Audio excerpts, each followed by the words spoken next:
جی السلام علیکم۔ ابھی ہم نیکسٹ جو چیپٹر ہے عقائد عثمانی کا، اس کی ویڈیو ریکارڈ کرتے ہیں۔ تو پہلے جو اس کی سٹوری ہے، جو صوفی ٹیل ہے، اس کا متن پڑھ لیتے ہیں۔ اس کا عنوان ہے خود ساختہ دنیا۔ کسی جدید شہر میں واقع ایک نئی ہاؤسنگ اسکیم میں چند خالی پلاٹوں میں زیر زمین چوہوں کی بستی تھی۔ زمین کے نیچے انہوں نے کئی بلیں بنا رکھی تھیں۔ یہی ان چوہوں کی تمام دنیا تھی۔ اسی میں بسیرا کرتے اور اسی میں سے مٹی اور کیڑے مکوڑے کھا کر گزارا کرتے۔ ایک بڑے چوہے نے نوجوان چوہوں کو اس بات کا یقین دلا رکھا تھا کہ ہماری زیر زمین چوہی دنیا ہی اصل دنیا ہے۔ اس سے بڑھ کر تمنا اور جستجو کرنا عبث ہے۔ اس بڑے چوہے نے نوجوان چوہوں کو یہ بھی بتا رکھا تھا کہ ہم چوہوں کو ہمیشہ افقی حرکت کرنی ہے۔ کوئی بھی حرکت جو عمودی سمت میں ہو وہ ہمارے لیے خطرناک ہوگی۔ یوں وہ سب چوہے ہنسی خوشی زندگی گزار رہے تھے۔ پھر اچانک ایک کنسٹرکشن کمپنی نے ان خالی پلاٹوں کی کھدائی کا کام شروع کر دیا۔ جو ہی ایکسکیویٹر کا پہلا پھاوڑا زمین پر پڑا اور زیر زمین چوہی دنیا میں قیامت برپا ہو گئی۔ جوں جوں کھدائی ہو رہی تھی، چوہوں کی زیر زمین دنیا تباہ ہو رہی تھی۔ بے بس چوہے اپنے داناؤں کی طرف دوڑے، لیکن وہ تو خود بھی گھبرائے ہوئے اور حوصلہ ہارے ہوئے تھے۔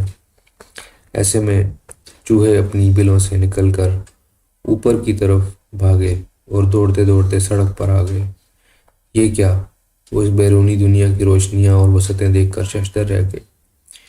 یہ سڑکیں، یہ بنگلے، یہ آب و ہوا اور دلکشی زیر زمین رہتے ہوئے ان کے وہم و گمان میں بھی نہ تھی۔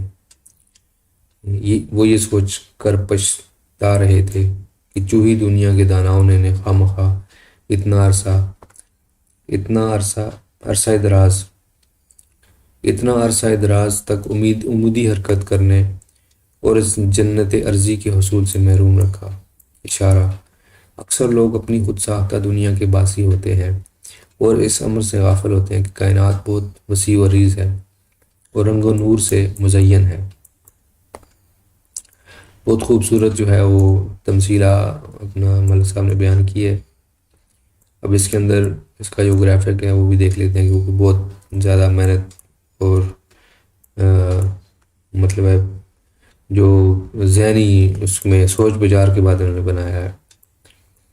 اب یہ جو نیچے بلیں ہیں چوہوں کی زیر زمین، تو یہ اس کے اندر ہے، اور یہ میرا خیال ہے یہ والا چوہا جو ہے، جو سردار ہے، یہ ان کو بتا رہا ہے چھوٹے چوہوں کو کہ یار یہی تمہاری دنیا ہے اور اسی میں تم نے گزارا کرنا ہے۔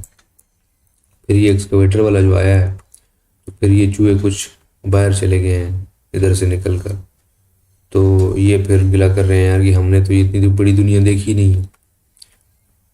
تو اس پہ ہم تھوڑی سی بات کرتے ہیں۔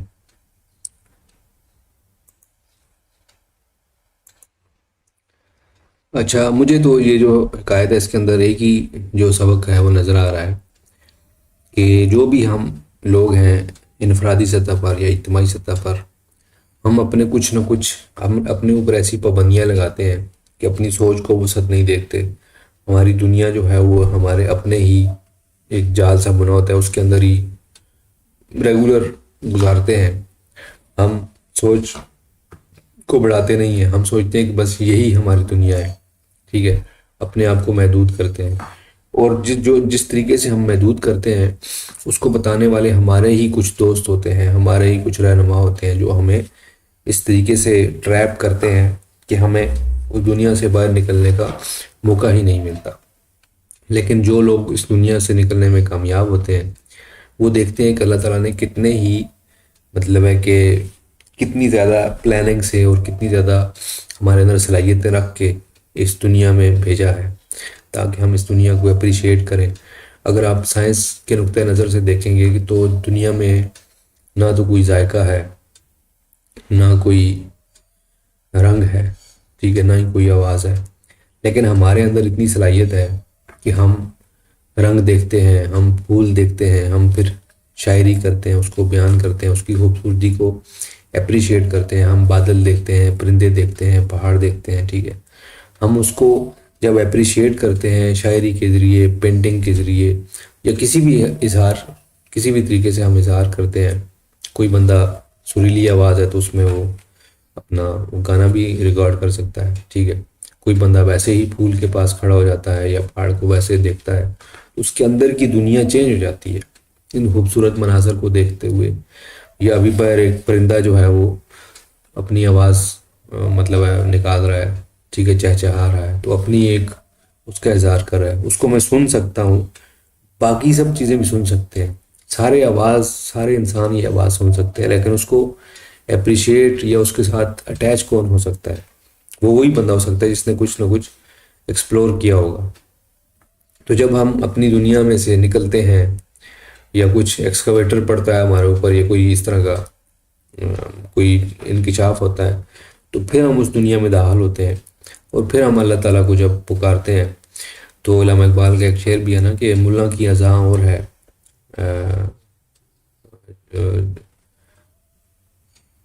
اس کا ایک شعر تھا مجھے یاد نہیں آیا، لیکن اس کا مطلب یہ ہے کہ جو ملا ہے مسجد میں جو اذان دیتا ہے اس کی اذان اور ہوتی ہے، اور جو مجاہد ہے جو اس کی اذان اور ہوتی ہے، کیونکہ مجاہد نے اپنا سب کچھ اپنا سٹیک پہ لگایا ہوتا ہے، وہ اپنے اس پہ لایا ہوتا ہے، ٹھیک ہے. ملا جو ہے وہ اپنی اس کے روٹین میں کر رہا ہے، ٹھیک ہے. روٹین سے جو چیزیں ہیں وہ انسان کی میموری سے ہوتی ہیں، روٹین سے ہٹ کے جو چیزیں ہوتی ہیں وہ انسان اپنی ول سے کرتا ہے. خیر یہ علیحدہ ایک ٹاپک ہے، ہم اس سے ڈیویٹ ہو جائیں گے، لیکن اس میں بھی یہی پیغام ہے. جتنی بھی حکایات ہیں اس میں ملک صاحب جو ہیں ایکسپلور کرنے کی کوشش کر رہے ہیں یا اپنا پیغام دے رہے ہیں کہ دنیا جو ہے بہت بڑی دنیا ہے، یہ کائنات بہت بڑی ہے، اور انسان کے اندر جو پوٹینشیل ہے وہ پوری کی پوری کائنات کو اپنے اس میں لانے کا ہے. اور انسان جو ہے بالکل ایک چھوٹے سے کارپیٹ کے اوپر بیٹھا ہوا ہے، اس کے اوپر ایک اکتفا کیا ہوا ہے. تو اللہ تعالیٰ سے ہم دعا کرتے ہیں کہ اللہ تعالیٰ ہمیں بھی یہ توفیق دے کہ ہم بھی اس کی دنیا سے بھرپور فائدہ اٹھائیں اور ایک بھرپور زندگی گزارنے کے بعد اس دنیا سے جائیں، ٹھیک ہے. تو چلیں نیکسٹ جو ویڈیو ہوگی اس کی ریکارڈنگ میں آپ سے ملاقات ہوگی. السلام علیکم ورحمۃ اللہ وبرکاتہ.